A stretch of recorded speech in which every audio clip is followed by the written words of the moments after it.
وَإِذَا حُيِّيتُم بِتَحِيَّةٍ فَحَيُّوا بِأَحْسَنَ مِنْهَا أَوْ رُدُّوهَا إِنَّ اللَّهَ كَانَ عَلَى كُلِّ شَيْءٍ حَسِيبًا۔ اور جب کوئی احترام کے ساتھ تمہیں سلام کرے تو اس کو اس سے بہتر طریقے کے ساتھ جواب دو، یا کم از کم اسی طرح، اللہ ہر چیز کا حساب لینے والا ہے۔ ارشاد باری تعالیٰ ہے وَإِذَا حُيِّيتُم، اور جب تم دعا دیے جاؤ، سلام کیے جاؤ۔ حُيِّيتُم کا لفظ جو ہے تحیہ سے ہے، تحیہ کا روٹ ہے یہ ہے، اسی سے لفظ حیات ہے، زندگی کے معنوں میں۔ عرب عام طور پر کسی سے ملاقات کے وقت کہا کرتے تھے حیاک اللہ، اللہ تجھے زندگی دے، جیسے عام طور پر ہم کہتے ہیں جیتے رہو۔ ان کے ہاں گریٹنگ کا طریقہ کیا تھا؟ حیاک اللہ کہتے۔ تو اس سے حییتم بتحیۃ کا لفظ پھر ہر دعا کے لیے بھی استعمال ہونے لگا، اور خصوصاً سلام کے لیے۔ آپ جانتے ہیں کہ ہر معاشرے میں کچھ ایسے دعائیہ کلمات ہوتے ہیں جو معاشرے کے افراد آپس میں میل ملاقات کے وقت ابتدائی تعارف، اظہار محبت اور اعتماد، نشان اخوت اور مودت اور علامت وحدت کے طور پر استعمال کرتے ہیں۔ دنیا کے اگر مختلف مذاہب کا جائزہ لیا جائے، یا مختلف زبانوں کا، یا مختلف کلچرز کا، تو ہم دیکھتے ہیں کہ عربوں میں اسلام سے پہلے ایسے 2-3 الفاظ رائج تھے، مثلاً اہلاً و سہلاً، حیاک اللہ، مرحبا وغیرہ۔ سلام کا لفظ بھی معروف تھا، لیکن بعد میں باقی الفاظ کی نسبت سلام کو ایک اسلامی شعار قرار دیا گیا۔ اگرچہ باقی الفاظ بھی باقی رہے، لیکن مسلمانوں کو یہ سکھایا گیا کہ جب وہ ایک دوسرے سے ملاقات کریں تو اس وقت السلام علیکم کے الفاظ استعمال کریں۔ تو یہاں پر پھر حییتم کا لفظ جو ہے السلام علیکم کہنے کے معنی میں ہے۔ فرمایا جب تم سلام کیے جاؤ، السلام علیکم کہے جاؤ، بتحیۃ کوئی بھی سلام، فحیو تو تم سلام کرو۔ کیا مراد ہے اس سے؟ سلام کا جواب دو۔ کیسے؟ بِأَحْسَنَ مِنْهَا، اس سے زیادہ بہتر طریقے سے، او ردوہا، یا اسی کو لوٹا دو، یعنی وعلیکم السلام کہہ دو، یا وعلیکم السلام ورحمت اللہ وبرکاتہ۔ احسن منہا کیا ہے؟ ورحمت اللہ وبرکاتہ کا اضافہ، اور ردوہا کیا ہے؟ وعلیکم السلام، یعنی یہ برابر کا جواب ہے۔ عربوں کے علاوہ دنیا کی اگر دیگر زبانوں اور کلچرز کا جائزہ لیا جائے تو آپ دیکھیں گے کہ جو الفاظ استعمال ہوتے ہیں وہ عام طور پر کیا معنی رکھتے ہیں۔ السلام علیکم کا معنی تو ہے تم پر سلامتی ہو، اور السلام اللہ تعالیٰ کے ناموں میں سے ایک نام بھی ہے۔ گویا ایک مسلمان جب دوسرے مسلمان کو سلام کرتا ہے اور السلام علیکم کہتا ہے تو یہ صرف اظہار محبت ہی نہیں، دعا ہی نہیں، اللہ کا نام لینا بھی ہے، اللہ کا ذکر کرنا بھی ہے، دوسرے کو اللہ کی یاد دلانا بھی ہے، اور دعا کے معنوں میں ایک بہترین دعا کہ تم میری طرف سے ہر طرح محفوظ رہو، کیونکہ مسلمان کی تو تعریف ہی یہ ہے المسلم من سلم المسلمون من لسانہ ویدہ، کہ مسلمان وہ ہے جس کے ہاتھ اور زبان سے دوسرے مسلمان محفوظ رہیں۔ اور پھر السلام یعنی ہر طرح کی سلامتی ہو تم پر، ظاہری سلامتی بھی، باطنی سلامتی بھی، یعنی تمہاری زندگی، صحت، جان و مال، اولاد، ایمان، اخلاق، ہر چیز سلامتی میں رہے، کیونکہ صرف سلام نہیں بلکہ السلام ہے، تو ال کیا ہے؟ مکمل سلامتی، اور پھر صرف دنیا کی نہیں آخرت کی بھی۔ تو اس اعتبار سے آپ دیکھیں کہ کتنے جامع الفاظ ہیں السلام علیکم کے۔ لیکن جب ہم کچھ دوسرے الفاظ کا جائزہ لیتے ہیں تو آپ دیکھیے کہ خود آپ ہی کے کلچر میں اب سلام سے زیادہ کس چیز کا رواج ہے؟ ہیلو اور ہائے کا۔ جب ان الفاظ کا مطلب معلوم کرنے کی کوشش کی گئی تو پتہ چلا کہ ان کا کوئی مطلب ہی نہیں، ان کا کوئی معنی نہیں۔ ہاں ایک گمان یہ ہے کہ ہیلو کا لفظ ہیل سے ہے، لیکن حقیقی معنی کسی کو معلوم نہیں۔ اسی طرح دیگر زبانوں میں، مثلا کورین میں سلام کے لیے جو لفظ استعمال ہوتا ہے انیونگا سیو، اس کا معنی ہے کیا آپ سلامتی میں ہیں؟ یعنی اس دعا دینے کی بجائے سوال ہے کہ کیا آپ سلامتی میں ہیں، کیا آپ ٹھیک ہیں. اسی طرح چائنیز میں ہے نیہا، کیا آپ خیریت سے ہیں. پھر اسی طرح ہیبرو میں شلوم کے لفظ بولا جاتا ہے، اس کا ایک معنی ہے سلامتی. تو جیسا کہ آپ جانتے ہیں کہ ہیبرو جیوز کی لینگویج ہے اور ان کا دین دراصل الہامی دین ہے اور وہیں سے اوریجنیٹ کرتا ہے جہاں سے اسلام کر رہا ہے. تو اس کا ایک معنی تو سلامتی ہے، دوسرا معنی ہے صحت مند، برائی سے محفوظ. لیکن اس میں بھی برائی سے محفوظ یا صحت مند یا سلامت، شلوم ایسے ہی جیسے ہم کہیں سلام. بعض لوگ ہمارے ہاں بھی صرف سلام بولتے ہیں، السلام علیکم نہیں کہتے. اسی طرح ہندی میں نمستے کہتے ہیں، جس کا ایک معنی تو ہے خوش آمدید اور دوسرا معنی اس کا ہے میرے اندر کا خدا آپ کے اندر کے خدا کی تعظیم کرتا ہے، گویا ان کے مذہب کو بھی ریپرزینٹ کر رہا ہے. پھر اسی طرح ہوائن لینگویج میں الوہا خوش آمدید کے معنوں میں، اس سے پورچوگیز میں بوم دیا گڈ مارننگ کے معنوں میں. عربوں کے ہاں بھی یہ رواج تھا اور اب بھی ان کے کلچر میں یہ چیزیں موجود ہیں. صباح الخیر، مساء الخیر، صباح النور، روشن صبح ہو، اچھی صبح ہو، اچھی شام ہو.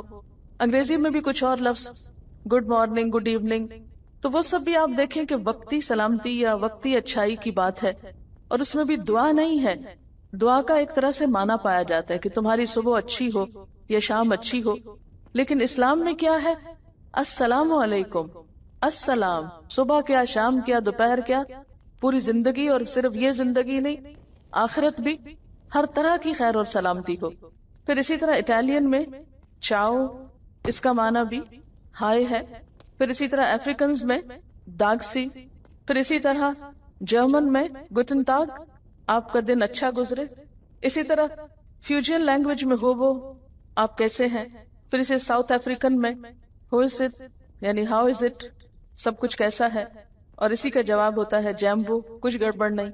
پھر اسی طرح ہنگری میں جانا پوت یعنی گڈ ڈے.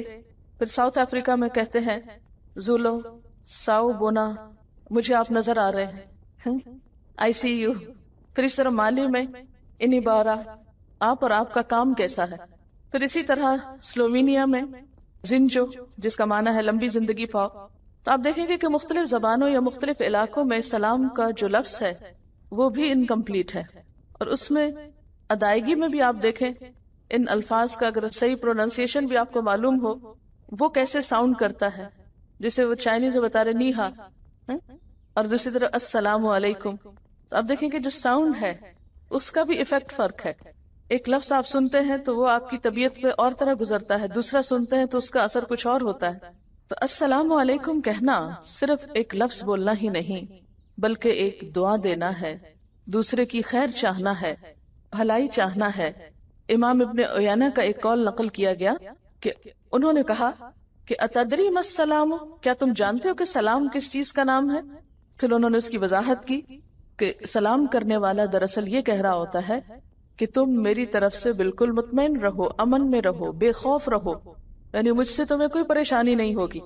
اور اس میں آپ دیکھیں کہ ایک یاد دہانی بھی ہے کہ جب ہم کسی سے ملاقات کو جاتے ہیں اور ہم کہتے ہیں السلام علیکم اور پھر اس کو تانے دینے لگتے ہیں، پھر اس کے سامنے کو غیبت کرنے لگتے ہیں اور اس کے عمل برباد کرنے لگتے ہیں، پھر اس کے ساتھ جھوٹ، دھوکہ اور فریب کا معاملہ کرتے ہیں، تو خود ہمارے قول فعل میں تضاد ہو گیا. تو سلام جو ہے دراصل ایک یاد دہانی بھی ہے کہ دیکھو جب تم کسی سے مل رہے ہو تو نہ اس کو خود تکلیف دینا، نہ اس سے تکلیف پانا، اور نہ ہی اپنی تکلیف کا کوئی سامان تیار کرنا.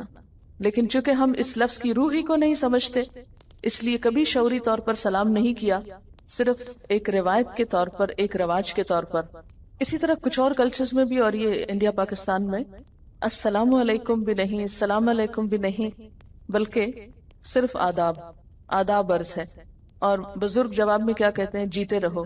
جوڈو کراٹے کرتے وقت بھی پہلا سٹیپ، اور اس میں بھی آلموسٹ جھکنا پڑتا ہے. اور آپ کو معلوم ہے کہ رکوع اور سجدہ اللہ تعالیٰ کے علاوہ کسی اور کے لیے جائز نہیں.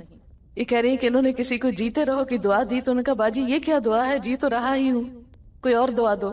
یعنی بعض اوقات ہمیں خود بھی نہیں معلوم ہوتا کہ ہم کتنے بےمانی قسم کے لفظ بول رہے ہوتے ہیں. بسا اوقات ہم جلدی میں السلام علیکم کہنے کے بجائے السلام علیکم کہہ دیتے ہیں، لام کو پروناؤنس نہیں کرتے، جبکہ السلام کا مطلب ہے موت. تو آپ دیکھیں کہ اللہ تعالیٰ نے کتنی عزت دی ہے انسان کو. اذا حییتم بتحیۃ فحیوا باحسن منها او ردوها. کہ جب تم احترام کے ساتھ سلام کیے جاؤ تو اس سے بہتر سلام کرو یا اسی کو لوٹا دو۔ سلام کی اہمیت کا اندازہ آپ اس بات سے لگا سکتے ہیں کہ نبی صلی اللہ علیہ وسلم نے فرمایا، السلام خدا کے ناموں میں سے ایک نام ہے جس کو اس نے زمین میں یعنی زمین والوں کے لیے رکھ دیا ہے، پس السلام کو آپس میں پھیلاؤ، اس کو رواج دو۔ حضرت آدم علیہ السلام کی پیدائش کے وقت پہلی بات ان کے وجود میں آنے کے بعد جو کہی گئی وہ سلام تھا۔ بخاری اور مسلم کی روایت ہے، حضرت ابو ہریرہ رضی اللہ تعالی عنہ کہتے ہیں کہ نبی صلی اللہ علیہ وسلم نے فرمایا، لما خلق اللہ تعالی آدم، اللہ تعالیٰ نے جب حضرت آدم علیہ السلام کو پیدا کیا، قال فرمایا، اذهب جاؤ، فسلم پھر سلام کرو، علی اولئک نفر من الملائکہ فرشتوں کے اس گروہ کو، جلوس جو بیٹھے ہوئے ہیں، فاستمع پھر غور سے سننا، ما یحیونک جو وہ تم کو کہیں گے، یعنی جو بھی تمہیں دعا دیں گے اس کو غور سے سننا، فإنها تحیتک کیونکہ وہ تمہارا سلام ہوگا، وتحیت ذریتک اور تمہاری اولاد کا سلام ہوگا۔ فقالا تو حضرت آدم علیہ السلام نے جا کر کہا، السلام علیکم، فقالو تو انہوں نے کہا، السلام علیکہ ورحمت اللہ۔ جواب میں فرشتوں نے ان کے لیے السلام علیکہ کہا کیونکہ وہ ایک تھے اور فرشتوں کی جماعت تھی۔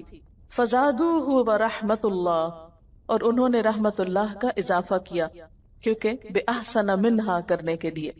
اسی طرح ایک اور حدیث میں آتا ہے، حضرت ابو امارہ برا بن عازب سے روایت ہے کہ ہمیں نبی صلی اللہ علیہ وسلم نے 7 باتوں کا حکم دیا، بیمار کی مزاج پرسی کا، جنازوں کے پیچھے چلنے کا یعنی اس میں شریک ہونے کا، چیخنے والے کی چیخ کا جواب دینے کا، کیسے جواب دیتے ہیں؟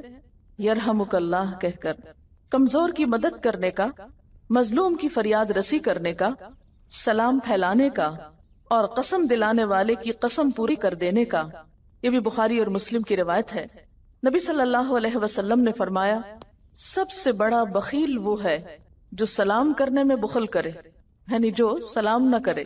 نبی صلی اللہ علیہ وسلم کا ارشاد ہے کہ ایک مسلمان کا دوسرے مسلمان پر یہ حق ہے کہ جب مسلمان بھائی سے ملے تو اس کو سلام کرے، یعنی یہ ایک مسلمان کا دوسرے مسلمان پر حق ہے، حقوق مسلم میں سے ہے۔ آپ صلی اللہ علیہ وسلم نے فرمایا، مسلمان پر مسلمان کے 5 حقوق ہیں، یعنی ہر مسلمان کے دوسرے پر ہیں۔ نمبر 1 سلام کا جواب دینا، نمبر 2 مریض کی عیادت کرنا، نمبر 3 جنازے کے ساتھ جانا، نمبر 4 دعوت قبول کرنا اور نمبر 5 چیخ کا جواب دینا۔ سلام کی اہمیت کا اندازہ آپ اس سے بھی لگا سکتے ہیں کہ سلام صرف دنیا ہی کے لیے نہیں، آخرت میں بھی ہوگا، حتیٰ کہ وہ فرشتے جو نیک لوگوں کی روح قبض کرنے کے لیے آتے ہیں وہ بھی آ کر پہلے ان کو سلام کرتے ہیں۔ كذلك يجزي الله المتقين الذين تتوفاهم الملائكة طيبين يقولون سلام عليكم ادخلوا الجنة بما كنتم تعملون۔ اس کا ترجمہ ہے سورۃ النحل کی آیت نمبر 31-32 ہے، ایسی ہی جزا دیتا ہے اللہ متقی لوگوں کو، ان متقی لوگوں کو جن کی روحیں پاکیزگی کی حالت میں یعنی نیکی اور اچھے کام کرنے کی حالت میں جب فرشتے قبض کرتے ہیں تو کہتے ہیں سلام علیکم، یعنی ایک طرح سے سلام بھیجتے ہیں، جاؤ جنت میں داخل ہو جاؤ اپنے اعمال کے صلے میں۔ اسی طرح اللہ تعالیٰ اہل جنت کو سلام بھیجیں گے۔ ارشاد باری تعالیٰ ہے، ان اصحاب الجنت اليوم فی شغل فاکہون ہم وازواجہم فی ظلال علی الارائک متکئون لہم فیہا فاکہۃ ولہم ما یدعون سلام قولا من رب الرحیم۔ جنت والے اس دن عیش و نشاط کے مشغلوں میں ہوں گے، وہ اور ان کی بیگمات گھنے سایوں میں مسہریوں پر تکیے لگائے ہوئے بیٹھے ہوں گے، ان کے لیے جنت میں ہر قسم کے لذیذ پھل ہوں گے اور وہ سب کچھ ہوگا جو وہ طلب کریں گے۔ رب رحیم کی جانب سے ان کے لیے سلام کی صدا ہے، سلام آیا ہے، یعنی جب لوگ بیٹھے اپنی خوشگپیوں میں مصروف ہوں گے، کھا پی رہے ہوں گے، ہنس کھیل رہے ہوں گے، تو اتنے میں انہیں اللہ تعالیٰ کی طرف سے سلام پہنچے گا۔ اور آپ دیکھیں کہ ان ساری خوشی کی چیزوں سے بڑھ کر وہ خوشی ہوگی کہ اللہ تعالیٰ کی طرف سے سلام آیا. پھر اسی طرح فرشتے بھی اہل جنت کو سلام کریں گے. قرآن پاک میں آتا ہے وَالْمَلَائِكَةُ يَدْخُلُونَ عَلَيْهِمْ مِنْ كُلِّ بَابٍ سَلَامٌ عَلَيْكُمْ بِمَا صَبَرْتُمْ فَنِعْمَ عُقْبَى الدَّارِ. اور فرشتے ان پر ہر دروازے سے داخل ہوں گے، یعنی جنت کے کئی دروازے ہیں تو ہر دروازے سے فرشتے آئیں گے اور آ کر ان کو سلام کریں گے اور کہیں گے سلام علیکم بما، کیونکہ بوجہ اس کے جو صبرتم، تم نے صبر کیا. فنعم عقبی الدار، کتنا اچھا گھر ہے آخرت کا، یعنی یہ انجام کتنا بہترین ہے. اگر اس وقت تم بے صبری کرتے اور اللہ کی نافرمانی کرتے تو یہاں نہ پہنچتے. اسی طرح سورہ زمر میں آتا ہے وَسِيقَ الَّذِينَ اتَّقَوْا رَبَّهُمْ إِلَى الْجَنَّةِ زُمَرًا حَتَّى إِذَا جَاءُوهَا وَفُتِحَتْ أَبْوَابُهَا وَقَالَ لَهُمْ خَزَنَتُهَا سَلَامٌ عَلَيْكُمْ طِبْتُمْ فَادْخُلُوهَا خَالِدِينَ. جو لوگ اپنے رب کا تقوی کرتے ہیں، یعنی ان کے دل میں رب کا احترام، محبت اور خوف ہے، انہیں جنت کی طرف گروہ در گروہ لے جایا جائے گا، یہاں تک کہ جب وہ اس میں آ جائیں گے اور اس کے دروازے کھلے ہوئے ہوں گے، یعنی پہلے سے ہی کھول دیے گئے ہوں گے. وقال لهم خزنتها، اور جنت کا دربان یا جو دروازے پہ کھڑا ہوگا وہ آنے والوں کو کیا کہے گا؟ سلام علیکم، سلام ہو تم پر، طبتم، اچھے رہے تم، فادخلوها، بس داخل ہو جاؤ اس جنت میں، خالدین، ہمیشہ رہنے والے. اب یہ ہے گھر تمہارا ہمیشہ ہمیشہ کے لیے. تو وہاں بھی انہیں سلام کے ذریعے ویلکم کیا جائے گا. نبی صلی اللہ علیہ وسلم نے سلام کی بہت تاکید کی ہے. آپ کا ارشاد ہے تم لوگ جنت میں نہیں جا سکتے، تم لوگ جنت میں نہیں جا سکتے. کس کو کہا؟ سب مسلمانوں کو. جنت میں نہیں جا سکتے جب تک مومن نہیں بنتے، اور تم مومن نہیں بن سکتے جب تک کہ ایک دوسرے سے محبت نہ کرو. میں تمہیں وہ تدبیر کیوں نہ بتا دوں جس کو اختیار کر کے تم آپس میں ایک دوسرے سے محبت کرنے لگو، آپس میں سلام کو پھیلاؤ. سلام کا فائدہ کیا ہے؟ اس میں ہم دیکھتے ہیں پہلی بات تو یہی کہ اہل جنت کی صفت ہے. جنت والے وہاں پر کوئی لغو بات نہ سنیں گے، نہ کوئی گناہ کی بات ہوگی. لا يسمعون فيها لغوا ولا تأثیما الا قیلا سلاما سلاما. نہ وہ وہاں لغو باتیں سنیں گے نہ گناہ کی بات، بس ہر سو سلام ہی کی صدا ہوگی. گویا جنت میں لے جانے والے کاموں میں سے اہم ترین کام سلام کرنا ہے، کیونکہ وہاں رہنے والوں کا بھی پسندیدہ فیورٹ جو کلام ہوگا وہ یہی ہوگا. تو اگر آج ہمیں اس سے گھبراہٹ ہوتی ہے اور آج ہم یہ نہیں کرنا چاہتے یا اس میں بخل کرتے ہیں یا اس کو پسند نہیں کرتے، تو پھر سوچ لیجئے کس چیز کی تیاری کر رہے ہیں. کیونکہ جنت کی تیاری کے لیے یہ ضروری ہے کہ سلام کی عادت ہو. اور وہاں پر ان کی پکار یہی ہوگی دعواہم فیہا سبحانک اللہم وتحیتہم فیہا سلام. ان کی پکار اس میں سبحانک اللہم ہوگی، یعنی اللہ کی تسبیح کریں گے، پسندیدہ ذکر جو اہل جنت کریں گے. اور ان کی گریٹنگز تحیہ بمانا گریٹنگ ہوتا ہے، اور ان کی گریٹنگ اس میں سلام سلام ہوگی، اور جنت میں لے جانے کا ذریعہ بھی ہے.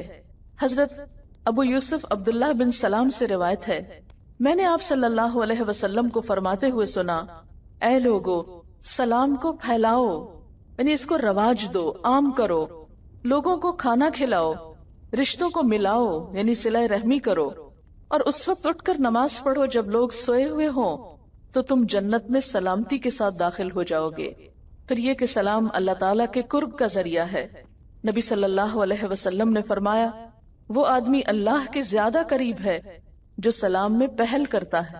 یعنی اگر کوئی دوسرا نہیں کرتا یا اس پہ توجہ نہیں دیتا تو کوئی بات نہیں، جو اللہ کا قرب چاہتا ہے اسے دیر نہیں لگے گی پہل کرنے میں. ایک اور روایت میں آتا ہے نا کہ اس کا دل کبر سے یعنی تکبر سے خالی ہوتا ہے جو شخص سلام کرنے میں پہل کرتا ہے. کیونکہ عام طور پر ہم انتظار کرتے رہتے ہیں نا کوئی آگے بڑھے اور ہمیں سلام کرے. کبھی بھی ایسا خیال آپ کے دل میں گزرے تو فوراً سوچیں یہ تکبر کی علامت ہے، میں خود کیوں نہیں بڑھ جاتی سلام کرنے کو. اور سب سے بہتر اسلام کیا ہے؟ حضرت عبداللہ بن عمرو بن العاص سے روایت ہے کہ ایک آدمی نے نبی صلی اللہ علیہ وسلم سے سوال کیا، اسلام کی کون سی بات سب سے زیادہ بہتر ہے؟ آپ نے ارشاد فرمایا، تم بھوکے کو کھانا کھلاؤ اور ہر شخص کو سلام کرو، چاہے تم اسے پہچانو یا نہ پہچانو، کیونکہ عام طور پر ہم صرف اس کو سلام کرتے ہیں جس کو ہم جانتے ہیں، اور خصوصاً بعض لوگ تو بسا اوقات مجلس میں جا کر نام لے کر بس سلام کرتے ہیں، سب اہل مجلس کو بھی نہیں کرتے۔ لیکن اسلام کیا سکھاتا ہے ہم کو؟ ہر ایک کو سلام کرو۔ ظاہر ہے کہ اگر کوئی شخص اجنبی ہے اور آپ اس لیے اس کو سلام نہیں کرے کہ آپ اس کو جانتے نہیں، تو سلام کرنے سے جاننا شروع ہو جائیں گے، اس سے بریک تھرو ہو جائے گا، یہ اس سے ابتدا ہو جائے گی، اجنبیت ختم ہو جائے گی، کیونکہ اسلامی معاشرے میں یہ نہیں ہو سکتا کہ لوگ اجنبی بن کر رہیں اور ایک دوسرے کو جانتے پہچانتے نہ ہوں اور اپنی دنیا الگ بنا کر رہیں۔ نہیں، اسلامی معاشرے میں ہر مسلمان دوسرے کا بھائی ہے، المسلم اخو المسلم، اور یہ بھائی چارہ اور اخوت اور مواخات اسی وقت ہو سکتی ہے جب ہم بیسکس سے شروع کریں گے، چھوٹی چھوٹی چیزوں سے شروع کریں گے۔ اور بظاہر دیکھنے میں سلام کرنا ایک معمولی سی چیز ہے، لیکن اس سے محبت کی پہلی اینٹ رکھی جاتی ہے۔ پھر یہ ہے کہ سلام کب کرنا چاہیے؟ سب سے پہلا تو یہ کہ ملاقات کے وقت، جب آپ کے سامنے کوئی آتا ہے، آپ ملاقات کرتے ہیں، گفتگو سے پہلے کرنا چاہیے۔ نبی صلی اللہ علیہ وسلم نے فرمایا، جو کوئی سلام سے پہلے کچھ بات کرنے لگے اس کا جواب نہ دو۔ جو کوئی سلام سے پہلے اور باتیں شروع کر دے تو اس کی باتوں کا جواب نہ دو، یعنی جب تک وہ سلام نہ کرے۔ تو گفتگو کا آغاز سلام سے ہونا چاہیے۔ پھر اسی طرح گھر میں داخل ہوتے وقت خاص طور پر سلام کرنے کا حکم ہے قرآن پاک میں۔ سورۃ النور آیت 61 میں فرمایا، فَإِذَا دَخَلْتُمْ بُيُوتًا فَسَلِّمُوا عَلَىٰ أَنفُسِكُمْ تَحِيَّةً مِّنْ عِندِ اللَّهِ مُبَارَكَةً طَيِّبَةً، کہ جب تم گھروں میں داخل ہو تو اپنے نفسوں کو سلام کرو، یعنی اپنے آپ کو سلام کرو۔ اپنے آپ کو سلام کرنا کیا؟ آپ دوسرے کو سلام کرتے ہیں، وہ آپ کو کرتا ہے۔ آپ نے کسی کو دعا دی، پلٹ کے آپ کو ملی، تو گویا کسی پہ احسان نہیں کر رہے تم سلام کر کے، اپنا ہی بھلا کر رہے ہو۔ جواب میں تمہیں کو سلامتی ملے گی، تمہیں کو دعا ملے گی۔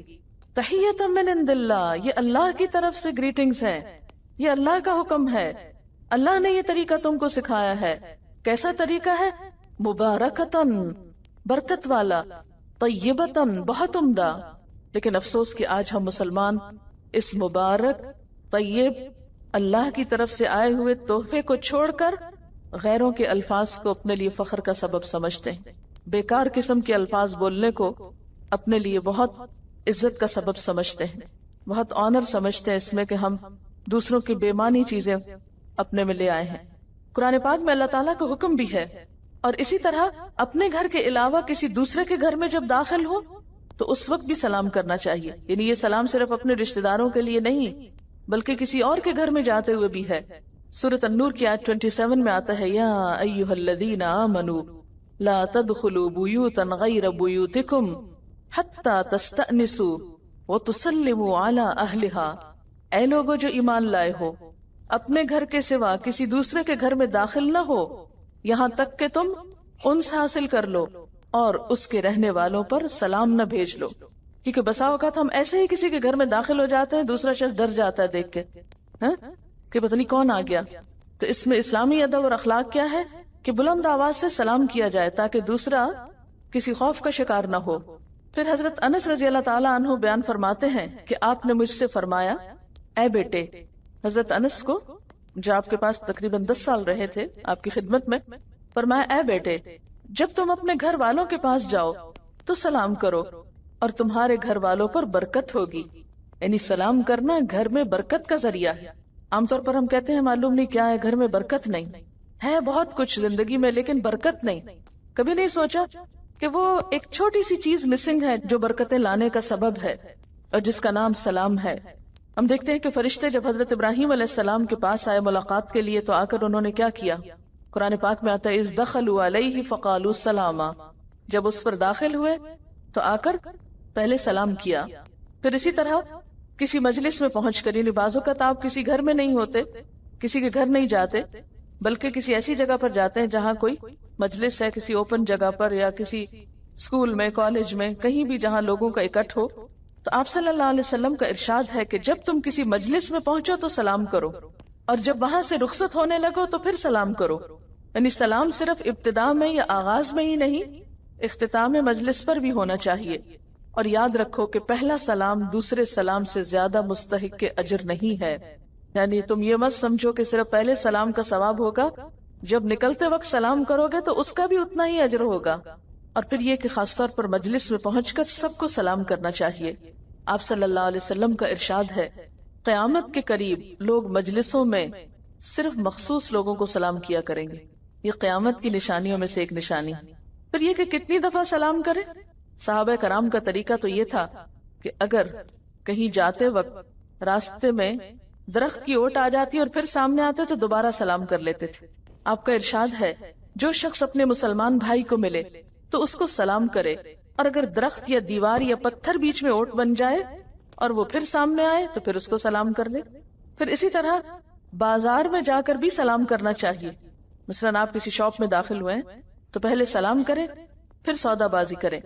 حضرت طفیل بن ابی کعب بیان کرتے ہیں کہ عبداللہ بن عمر کے پاس وہ آیا کرتے تھے، پھر ان کے ساتھ بازار جاتے. وہ بیان کرتے ہیں پس جب ہم بازار جاتے تو حضرت عبداللہ بن عمر کا گزر کسی کباڑیے کے پاس سے ہوتا یا کسی تاجر یا مسکین کے پاس سے ہوتا، وہ سب کو سلام کرتے. طفیل کہتے ہیں کہ ایک دن میں آپ کے پاس آیا، انہوں نے مجھے اپنے ساتھ بازار چلنے کو کہا. میں نے ان سے کہا، بازار میں کیا کریں گے؟ آپ کسی سودا فروخت کرنے والے کے پاس نہ ٹھہرتے ہیں، نہ کسی سامان کے بارے میں پوچھتے ہیں، نہ اس کا بھاؤ کرتے ہیں، نہ بازار کی کسی مجلس میں بیٹھتے ہیں. میں تو کہتا ہوں یہیں بیٹھتے ہیں. یعنی ملاقات کے لیے آئے تو ان کا چلو چلتے ہیں. نہیں، کیا فائدہ جانے کا، یہیں بیٹھتے ہیں، ہم آپس میں گفتگو کریں. تو انہوں نے فرمایا، اے ابو بطن، ہم تو صرف سلام کرنے کی غرض سے ہی بازار جاتے ہیں. جو بھی ہم سے ملے ہم اس کو سلام کریں. یعنی ہم راستے میں باتیں بھی کرتے جائیں گے اور جو ملے گا اس کو سلام بھی کرتے جائیں گے. پھر اسی طرح یہ کہ سلام کیسے کرنا چاہیے؟ اونچی آواز سے سنا کر کرنا چاہیے. یعنی اتنی اونچی آواز سے کم از کم کہ دوسرے کے کان تک آواز پہنچ جائے، نہ بہت شدید چیخ چلا کر کہ دوسرا اس سے بھی گھبرا جائے، اور نہ ہی اتنا منہ میں کہ کسی کو پتہ ہی نہ چلے کہ سلام کیا یا نہیں کیا. حضرت عبداللہ بن عمر رضی اللہ تعالیٰ عنہ فرماتے ہیں کہ جب کسی کو سلام کرو تو اپنا سلام اس کو سناؤ، اس لیے کہ سلام خدا کی طرف سے نہایت پاکیزہ اور برکت والی دعا ہے. حضرت مقداد اپنی طویل حدیث میں بیان فرماتے ہیں، اس لیے کہ سلام خدا کی طرف سے نہایت پاکیزہ اور برکت والی دعا ہے. حضرت مقداد اپنی طویل حدیث میں بیان فرماتے ہیں کہ ہم نبی صلی اللہ علیہ وسلم کے لیے ان کے حصے کا دودھ اٹھا کر رکھ دیا کرتے تھے، بس آپ رات کو تشریف لاتے اور اس طرح سلام کرتے کہ سوئے ہوئے کو بیدار نہ کرتے. یعنی اگر کوئی سو رہا ہو تو اس وقت اس کو اٹھا کے جگا کے سلام مت کرو، اور جو جاگ رہا ہوتا اس کو سنا دیتے. بس نبی صلی اللہ علیہ وسلم تشریف لائے اور اس طرح سلام کیا جس طرح آپ کیا کرتے تھے. پھر اسی طرح اگر جس کو سلام کیا جا رہا ہے وہ دور ہو اور آپ کی آواز وہاں تک نہ پہنچ سکتی ہو، یا پہنچانے کے لیے آپ کو بہت چیخنے چلانے کی ضرورت ہو، تو ایسے میں ہاتھ کے اشارے سے بھی سلام کیا جا سکتا ہے. حضرت اسما بنت یزید سے روایت ہے کہ آپ صلی اللہ علیہ وسلم ایک دن مسجد سے گزرے. مسجد میں خواتین کی ایک جماعت بیٹھی ہوئی تھی تو آپ نے ہاتھ کے اشارے سے سلام کیا. اس سے ایک اور بات بھی پتہ چل رہی کہ مسجد میں عورتوں کو ایک گروپ کی شکل میں بھی بیٹھنے کی اجازت ہے، جیسے اب بھی مسجد حرام اللہ پاک کی مسجد میں خواتین کو شکر ہے جانے کی اجازت ہے. پھر اسی طرح سلام کرتے وقت خندہ پیشانی سے اور مسکرا کر سلام کرنا چاہیے. حضرت عبداللہ بن حارث کہتے ہیں کہ میں نے حضور صلی اللہ علیہ وسلم سے بڑھ کر کسی کو مسکرانے والا نہیں پایا. پھر اسی طرح بسا اوقات اگر آپ کسی کو سامنے نہ پائیں اور سامنے سلام نہ کر سکے، اور جس کو آپ سلام کرنا چاہتے ہیں وہ آپ سے دور ہو، تو کسی دوسرے کے ذریعے بھی سلام بھیج سکتے ہیں. مثلا کوئی شخص دوسرے شہر میں ہے یا دوسرے ملک میں ہے تو آپ کسی اور کو بیچ میں امین بنا کر سلام بھیج سکتے ہیں، اور اس کو بھی چاہیے کہ آگے پہنچا دے، یہ نہ ہو کہ اپنے پاس ہی رکھ لے. حضرت عائشہ رضی اللہ تعالی عنہا سے روایت ہے کہ مجھ سے نبی صلی اللہ علیہ وسلم نے فرمایا، یہ جبریل علیہ السلام ہیں جو تجھے سلام عرض کرتے ہیں. حضرت عائشہ فرماتی ہے میں نے جواب میں عرض کیا وعلیہ السلام ورحمۃ اللہ وبرکاتہ، یعنی ان سے احسن طریقے پر سلام کا جواب دیا. اسی طرح خط میں لکھ کر سلام بھیجا جا سکتا ہے. آپ صلی اللہ علیہ وسلم نے ہرقل کو جب خط لکھا تو اس میں سلام کے الفاظ یہ تھے، سلام علی من اتبع الہدی، سلامتی ہو اس پر جو ہدایت کی پیروی کرے. لیکن مسلم کو خط لکھتے وقت یہ لفظ نہیں لکھنے چاہیے، اس کو السلام علیکم ورحمۃ اللہ وبرکاتہ کے الفاظ لکھنے چاہیے. پھر اسی طرح ٹیلی فون پر بات کرتے وقت، یعنی اگر مخاطب سامنے نہیں اور فون پر ہے تو اس میں بھی صرف ہیلو پر اکتفا نہ کریں بلکہ السلام علیکم سے بات کا آغاز کریں۔ پھر اسی طرح یہ ہے کہ کون کس کو سلام کرے۔ اس میں پہلی بات یہ ہے کہ ہر ایک کو سلام کیا جائے، یعنی اس میں کوئی تخصیص نہیں ہے کہ مخصوص لوگ مخصوص کو ہی سلام کرتے رہیں ہمیشہ۔ ہر شخص کو چاہیے کہ وہ دوسرے کو سلام کرنے میں پہل کرنے کا سوچے۔ نبی صلی اللہ علیہ وسلم نے فرمایا تقرأ السلام علی من عرفت ومن لم تعرف، تم سلام کرو اس کو بھی جسے تم پہچانتے اور اس کو بھی جسے تم نہیں پہچانتے۔ آپ صلی اللہ علیہ وسلم نے فرمایا کسی مسلمان کے لیے یہ بات جائز نہیں کہ وہ اپنے مسلمان بھائی سے 3 دن سے زیادہ قطع تعلق کیے رکھے کہ جب دونوں ملیں تو ایک ادھر کترا جائے دوسرا ادھر نکل جائے۔ ان میں سے افضل وہ ہے جو سلام میں پہل کرے، یعنی اگر کچھ تھوڑی بہت ناراضگی مس انڈرسٹینڈنگ ہو بھی جائے تو بھی 3 دن تک ختم ہو جانی چاہیے، اور ان دونوں میں سے زیادہ اچھا شخص وہ ہے جو سلام میں پہل کر لے۔ نبی صلی اللہ علیہ وسلم سے کسی نے پوچھا کہ جب 2 آدمی ایک دوسرے کو ملے تو ان دونوں میں سے کون پہلے سلام کرے؟ آپ نے فرمایا جو ان دونوں میں خدا کے نزدیک زیادہ بہتر ہو۔ تو اس کا مطلب کیا ہے کہ جو پہل کرے گا وہ زیادہ نمبر پائے گا۔ حضرت عبداللہ بن عمر رضی اللہ تعالیٰ عنہ سلام میں پہل کرنے کا اتنا اہتمام فرماتے کہ کوئی شخص ان سے سلام کرنے میں پہل نہیں کر پاتا تھا۔ پھر اسی طرح چھوٹے بچوں کو سلام سکھانے کے لیے سلام میں پہل کرنی چاہیے۔ ویسے تو یہ نا کہ بچوں کو چاہیے کہ وہ بڑوں کو سلام کریں، لیکن بچے جب جانتے ہی نہیں تو ماں باپ کو یا بڑوں کو سکھانے کے لیے خود پہل کرنی چاہیے تاکہ ان کو انکریجمنٹ ہو۔ حضرت انس رضی اللہ تعالی عنہ چھوٹے بچوں کے پاس سے گزرے تو انہیں سلام کیا اور فرمایا نبی صلی اللہ علیہ وسلم ایسا ہی کیا کرتے تھے۔ حضرت عبداللہ بن عمر رضی اللہ تعالی عنہ خط میں بھی بچوں کو سلام لکھا کرتے تھے، یعنی ان کو بھی اگنور نہیں کرتے تھے یا بھولتے نہیں تھے۔ پھر اسی طرح یہ ہے کہ عام حالات میں چھوٹوں کی ذمہ داری ہوتی ہے کہ وہ بڑوں کو آگے بڑھ کر سلام کریں۔ نبی صلی اللہ علیہ وسلم نے فرمایا چھوٹا شخص بڑے کو، چلنے والا بیٹھے ہوئے کو، اور تھوڑے افراد زیادہ لوگوں کو سلام کرنے میں پہل کریں۔ پھر اسی طرح سوار پیدل کو سلام کرے، یعنی اگر ایک شخص گھوڑے پہ جا رہا ہے اور دوسرا پیدل جا رہا ہے تو اوپر والے کو چاہیے کہ وہ نیچے والے کو سلام کرے۔ شاید اس میں بھی حکمت یہ ہو کہ تکبر کا خاتمہ ہو، کیونکہ گھوڑے پر بیٹھ کر تو مختالن فخورا ہونے کا ڈر ہے۔ نبی صلی اللہ علیہ وسلم نے فرمایا سواری پر چلنے والے پیدل چلنے والوں کو اور پیدل چلنے والے بیٹھے ہوئے لوگوں کو اور تھوڑے زیادہ کو سلام کرنے میں پہل کریں۔ اب یہ ہے کہ کب سلام نہیں کرنا چاہیے۔ اب اتنی فضیلت پڑھ کے آپ کو یہ خیال آئے گا کہ ہر وقت ہر موقع پہ سلام کیا جائے، لیکن اسلام اعتدال کا دین ہے۔ جہاں ایک نیکی کی بات کی تاکید کی جاتی ہے وہاں اس کا ادب، سلیقہ اور تمیز بھی سکھائی جاتی ہے۔ یہ نہیں کہ نیکی کرنے کا مطلب یہ ہے کہ ہر موقع بے موقع نیکی کی جائے۔ نیکی کا بھی ایک وقت ہوتا ہے، ایک طریقہ اور سلیقہ ہوتا ہے۔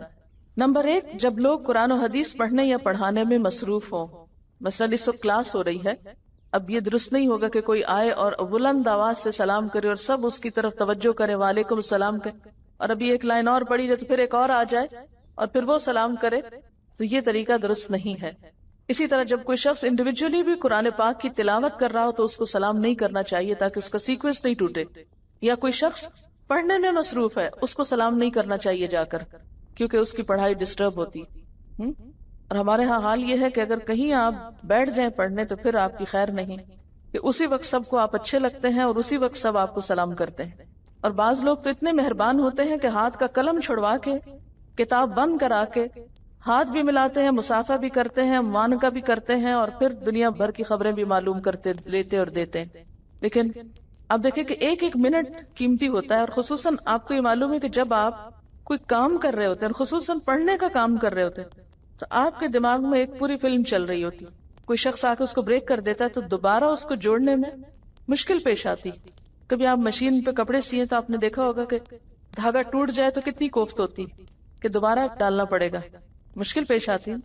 لیکن اس سے زیادہ مشکل ہے کہ پڑھتے وقت ایک شخص ایک پیراگراف کو آدھا پڑھ چکے اور بیچ میں کوئی آ کے سلام کرے اور پھر وہ دوبارہ سے اس کو پچھلا آدھا پڑھنا پڑے۔ اگر پوری طرح اس کو نہیں جوڑا تو آگے سے بات سمجھ ہی نہیں آئے گی۔ اور ہو سکتا ہے کہ ایک شخص قرآن پاک پڑھ رہا ہے، مثلا اس نے پڑھا لا تقربوا الصلاۃ، اور اتنے میں سلام ہو گیا کہ نماز کے قریب نہ جاؤ، اور کسی نے سلام کر دی، اس کا معنی تو اتنا ہی مکمل ہو گیا نا، آیت بیچ میں رہ گئی۔ تو ایسے موقع پہ سلام نہیں کرنا چاہیے. پھر اسی طرح جب کوئی خطبہ دینے اور سننے میں مصروف ہو، یعنی جیسے جمعے کا خطبہ ہے، کوئی دے رہا ہے یا سن رہا ہے، سننے والے کا بھی احترام ہے. پھر اسی طرح جب کوئی اذان دے رہا ہو یا تکبیر کہہ رہا ہو، ظاہر ہے کہ وہ اذان چھوڑ کے اگر سلام کا جواب دینے لگے تو پھر اذان کا کیا بنے. جب کسی مجلس میں دینی موضوع پر گفتگو ہو رہی، تو کسی عالم سے سوال کیا گیا، وہ جواب دے رہا ہے، تو بعض اوقات اوپن مجلسیں ہوتی ہیں نا کہ ہر کوئی آ جا رہا ہوتا ہے. اب ایک شخص بول رہا ہے اور لوگ سن رہے ہیں اور وہ بات سمجھ رہے ہیں کہ اتنے میں ایک اور شخص آ کے سلام کرتا ہے اور وہ ان سب کا سیکوینس توڑ دیتا ہے اور سب کو بدمزہ کرتا ہے، تو یہ وقت بھی سلام کرنے کا نہیں. ابھی آپ خاموشی سے بیٹھ جائیں، جب مجلس برخاست ہوگی، گفتگو ختم ہوگی، پھر آپ سلام کریں.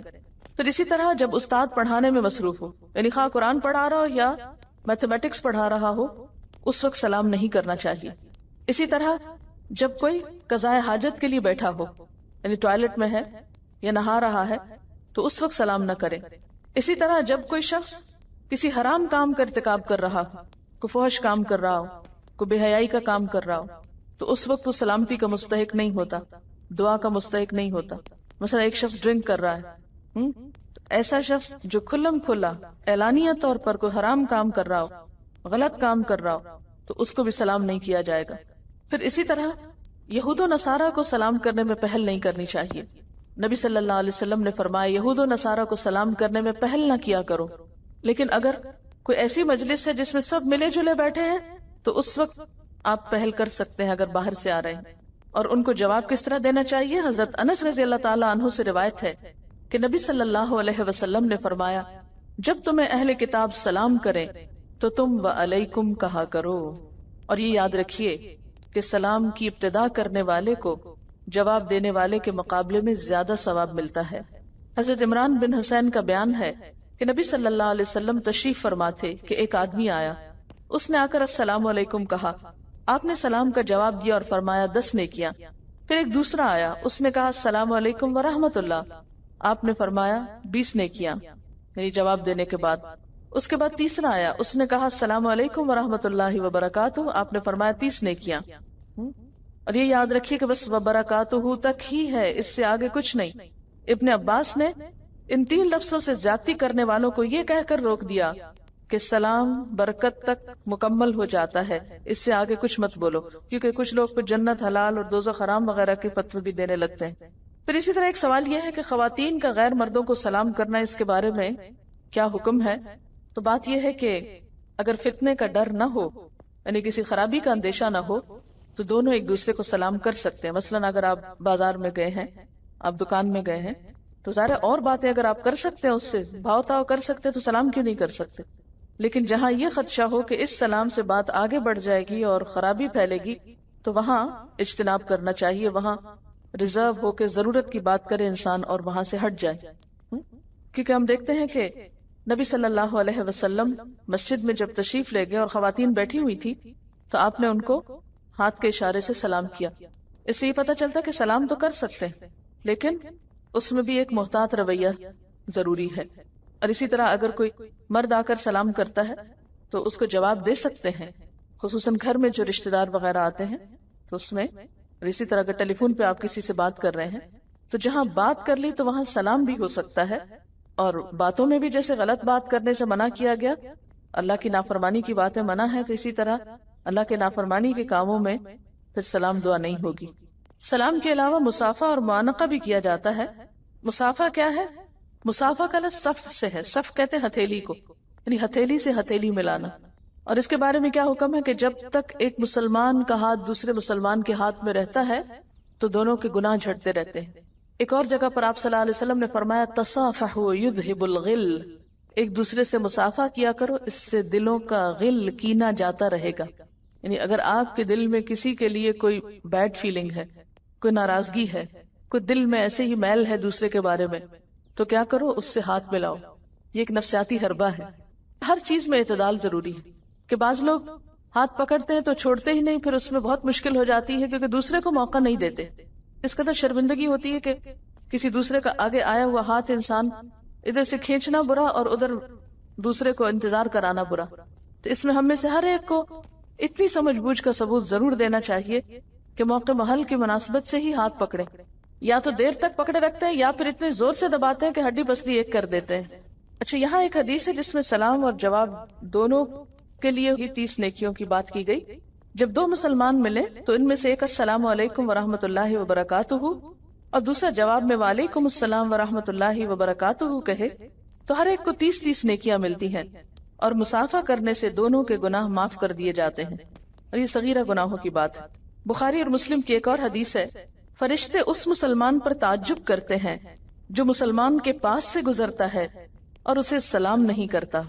اسی طرح مصافحہ کے علاوہ معانقے کا جو حکم ہے، معانقہ کا لفظ عنق سے ہے۔ عنق کا مطلب ہوتا ہے گردن سے گردن ملانا، گلے ملنا جس کو اردو میں کہتے ہیں۔ حضرت حسن اور حضرت حسین رضی اللہ تعالی عنہما دوڑتے ہوئے آپ صلی اللہ علیہ وسلم کی طرف آئے تو آپ نے ان دونوں کو گلے کے ساتھ لگا لیا۔ یعنی بچوں سے خاص طور پر جب انسان سلام کرے، ان کو پیار کرے تو ان کو گلے سے لگائے، کیونکہ آپ صلی اللہ علیہ وسلم نے فرمایا جو کوئی اپنے بھائی یا کسی اور مسلمان سے محبت کرے تو اسے بتائے کہ وہ اس سے محبت کرتا ہے۔ تو گلے ملنا جو ہے یہ محبت کی علامت ہے، لیکن اس میں یاد رکھیے کہ گردن سے گردن ہی ملانا کافی ہے۔ پھر اسی طرح اگر کوئی شخص کھانا کھا رہا ہو تو اس کو بھی سلام نہیں کرنا چاہیے۔ آپ دیکھیے کہ سلام صرف زندہ کو نہیں، مردہ لوگوں کو بھی سلام بھیجنا چاہیے۔ اسی لیے حکم ہے کہ جب قبرستان کے پاس سے گزرے تو ان کو سلام کریں اور اس کی دعا پڑھیں، السلام علیکم یا اہل الدیار من المسلمین والمؤمنین وإنا ان شاء اللہ بکم للاحقون وإنا الی ربنا لمنقلبون۔ پھر ایک بات یاد رکھیے کہ یہ سلام اللہ کی طرف سے حکم ہے، اس کا یعنی سلام کرنا کوئی معمولی بات نہیں ہے، اس کا حکم اللہ کی طرف سے ہے۔ اور پھر اس کو تحیتاً مبارکتاً کہا۔ ایک مسلمان کی تو زندگی کی ابتدا اور انتہا اس کے ساتھ ہے، لیکن ہم سب جنت کے طلبگار تو ہیں، منتظر تو ہیں، دعوے دار تو ہیں، لیکن اگر دیکھا جائے تو چھوٹی چھوٹی باتوں میں بھی ان امور کا خیال نہیں رکھتے جو جنت کی طرف لے جانے والی، اور بظاہر دیکھنے میں چھوٹی نظر آتی ہیں، لیکن آپ دیکھیے کہ کس قدر مشکل ہو گئی ہیں یہی نیکیاں، اور اس میں عام لوگ جو ہیں بسا اوقات آر سمجھتے ہیں۔ یہ بھی بے حسی کو توڑنے کا ایک علاج ہے۔ سلام کرنا معاشرے کی بے حسی کو ختم کرنے کا ایک ذریعہ۔ ہمارا حال یہ ہے کہ اگر کوئی ہمیں سلام کرتا ہے تو ہم بے اعتمادی کا شکار ہیں، ہم سوچتے ہیں کہ اسے سلام کیا کیوں، یعنی مسلمان سے اتنا اجنبی ہو کر رہ گیا۔ اچھا، اس میں آپ دیکھیں کہ مصافحہ بھی ہے، معانقہ بھی ہے، لیکن کس کرنا یہ کوئی اسلامی شعار میں سے نہیں ہے۔ بعض عرب ممالک میں آپ نے دیکھا ہوگا کہ وہ سلام دعا تو کچھ نہیں کرتے، صرف ایک دوسرے کو کس کرتے ہیں۔ یہ بھی ایک رواج کے طور پر یہ چیز عام ہو گئی ہے، ورنہ اسلامی شاعر میں سے نہیں ہے۔ اور اسی طرح عید کے موقع پر خاص طور پر یہ لازم سمجھا جاتا ہے۔ ٹھیک ہے، وہ ایک گریٹنگ کے لیے انسان تھوڑا زیادہ ویلکم کرتا ہے، لیکن وہ بھی کوئی سنت سے ثابت نہیں ہے کہ عید کے دن گلے ملنا کوئی سنت سے ثابت نہیں ہے۔ بسا اوقات ہمارے ہاں اسکولوں میں سلام بچوں کو چھڑا کر گڈ مارننگ اور گڈ ایوننگ کی تربیت دی جاتی ہے، اور جو بچہ ایسا نہ کہے اس کو باقاعدہ اسکولڈ کیا جاتا ہے۔ ان اللہ کان علی کل شیء حسیبا، بے شک اللہ ہر چیز کا حساب لینے والا ہے۔ کیا مطلب ہے اس کا؟ کس بات کا حساب لے گا؟ کس کس نے عمل کیا، نمبر 1۔ نمبر 2، زندگی میں کتنی دفعہ سلام کیا، کتنا کیا، کس نیت کے ساتھ کیا، اس پر کتنا اجر اس کے لیے لکھا جائے، کیونکہ ایک دفعہ سلام کرنے پر اگر 10 نیکیاں ہیں، دوسری دفعہ السلام علیکم ورحمۃ اللہ تک کہا تو 20 ہوئی، اور اگر کسی موقع پر وبرکاتہ تک کہا تو 30 ہوئی۔ تو حسیبہ وہ حساب لگانے والا ہے کہ کس شخص نے اس عمل کے ذریعے کتنی نیکیاں کمائیں۔ لیکن آپ دیکھیں گے کہ آپ صرف اس ایک اسلامی شاعر پر عمل کرنا شروع کریں گے تو بھی لوگ آپ پہ ہنسنے لگیں گے۔ اس کو کیا ہوگا؟ فنیٹک ہو گئے۔ کر کے تو دیکھیں، یعنی اگر کوئی کسی کو ہے اور یہ کہہ رہا ہے تو اس پر تو کوئی ہنستا نہیں ہے، جبکہ ان لفظوں کا معنی کچھ نہیں۔ لیکن اگر کوئی کسی کو دعا کرے تو یہ ہنسنے کی بات ہو گئی۔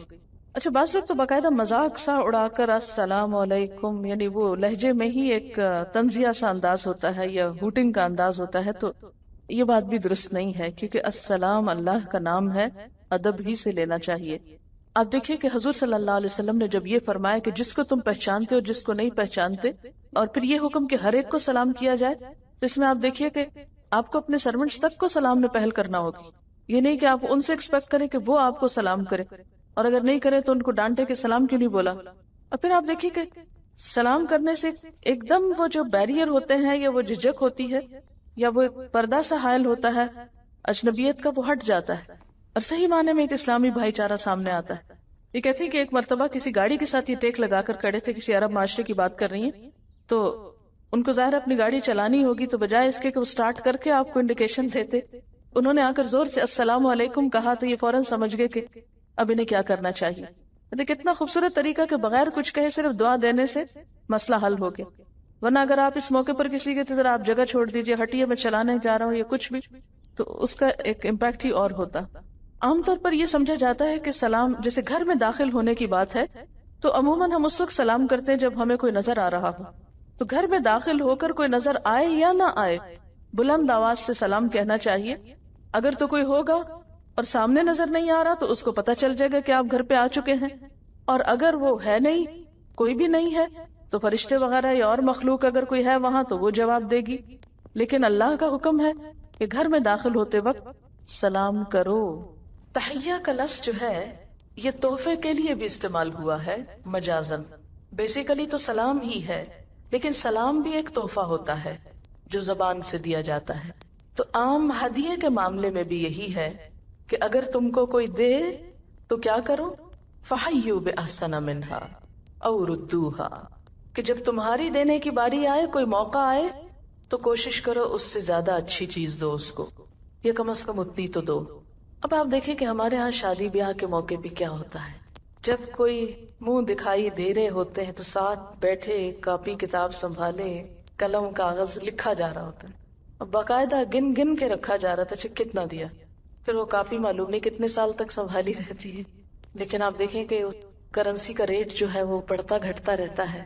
ہو سکتا ہے جب آپ کو کسی نے دیا ہو اس وقت 100 روپے میں بہت کچھ آتا ہو، اب آپ اس کو جب لوٹا رہے ہیں تو پھر صرف 100 تو نہ لوٹائیے، کیونکہ اب معاملہ 100 کا وہ نہیں رہا۔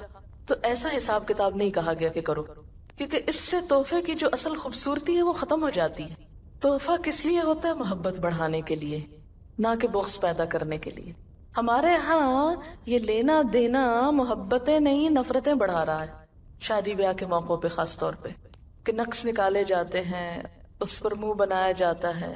دینے کے معاملے میں بھی جو گھٹیا چیز ہوتی ہے خرید کے ہم کہتے ہیں اچھا دینے دلانے کے کام آ جائے گا، یعنی جو استعمال کے قابل نہ ہو، چلو نکال دو ان کو، کسی پہ دین چڑھا دو۔ اللہ تو جانتا ہے نا پھر نیت کیا دے رہے ہو، تو محبتیں کیسے بڑھیں گی؟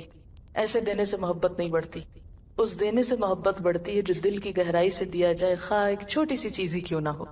تو یہاں فَحَيُّوا بِأَحْسَنَ مِنْهَا سے مراد یہ نہیں کہ اگر کوئی کسی نے 100 روپے کی چیز دی ہے تو تم 110 دو یا 100 ہی دو۔ ہدیے کے معاملے میں کیا ہر شخص کی اپنی حیثیت دیکھی جائے گی۔ مثلاً اگر ایک شخص کو اللہ نے بہت دیا ہے تو وہ بہت بڑا ہدیہ دے سکتا ہے، لینے والا ہو سکتا ہے اس حیثیت کا نہ ہو۔ اب اگر یہ کہا جاتا کہ اس کوالٹی کی چیز لوٹاؤ یا اس قیمت کی لوٹاؤ تو وہ لینا تو اس کے لیے بلائے جان بن جائے، جیسے بن جاتا ہے لوگوں کے لیے کہ اب یہ اتنی مہنگی چیز کا تحفہ مل گیا، اب یہ پتہ نہیں کس طرح اترے گا، کیا ہوگا، وہ لے کے ایک تکلیف شروع ہو جاتی بندے، تو اس سے محبت تو نہ بڑھی نا، مقصد تو نہ پورا ہوا۔ تو یہ مقصد کیسے پورا ہو سکتا ہے کہ دینے والا اپنی حیثیت کے مطابق دے اور پلٹانے والا بھی اپنی حیثیت کے مطابق، یعنی احسن جو اس کے پاس احسن ہے، ٹھیک ہے، جو میکسیمم اچھا وہ کر سکتا ہے وہ دوسرے کے ساتھ کر لے، بِأَحْسَنَ مِنْهَا أَوْ رُدُّوهَا، یا اگر اس سے زیادہ اچھا انداز نہیں تمہارا تو اتنا تو رکھو۔ پھر اسی طرح پیش کرنے کے معاملے میں بھی کہ بعض اوقات بعض پیش کرنے والوں کا انداز اتنا خوبصورت ہوتا ہے کہ لینے والے کو محسوس نہیں ہوتا، اور بعض اوقات دینے والوں کا سٹائل ایسا ہوتا ہے کہ دوسرے الٹا مصیبت میں پڑ جاتے ہیں۔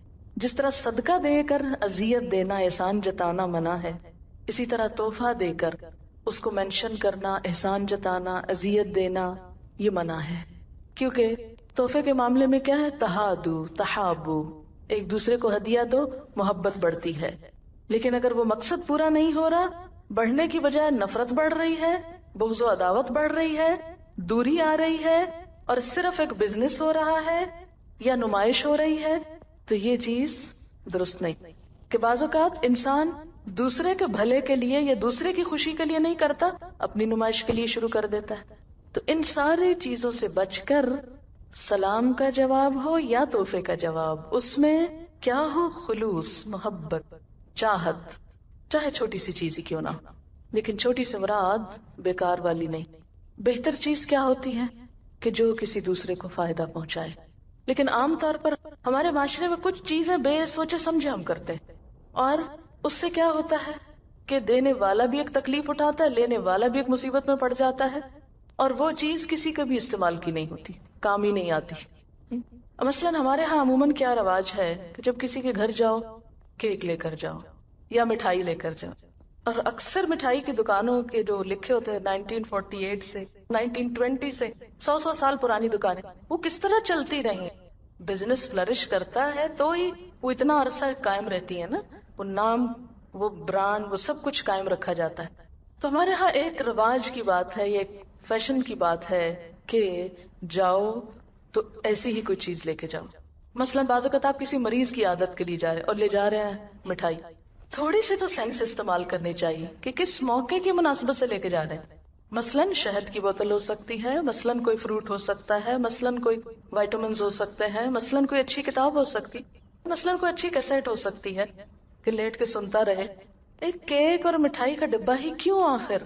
ہمارے ہاں تحفے میں ورائٹی نہیں، سینس نہیں یوز کرتے۔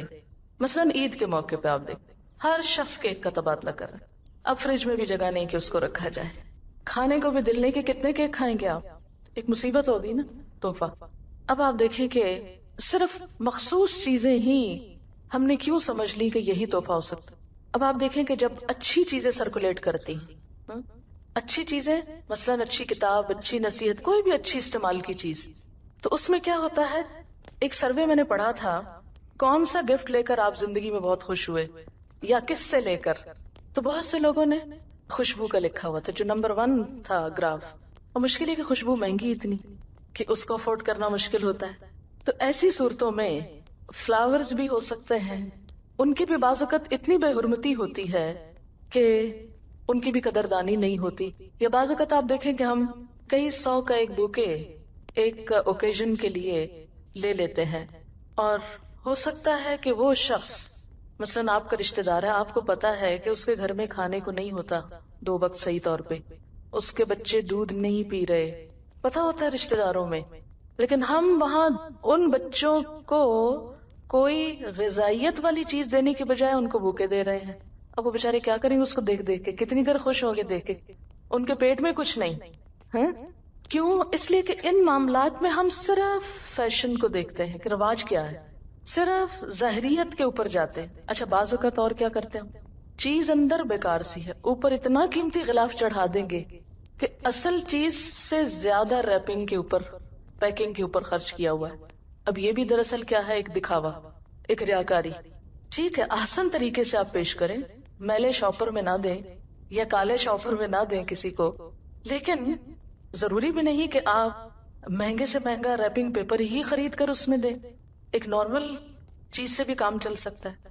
اچھا بعض اوقات ہم لوگ صرف کارڈز دیتے ہیں، اور کارڈز کی بھی بعض اوقات قیمتیں بہت زیادہ ہوتی ہیں، بعض اوقات 100 150 اب آپ دیکھیں کہ مثلا 100 روپے کا آپ نے کارڈ خریدا، کیا 100 روپے میں ایک اچھی کتاب نہیں آ سکتی؟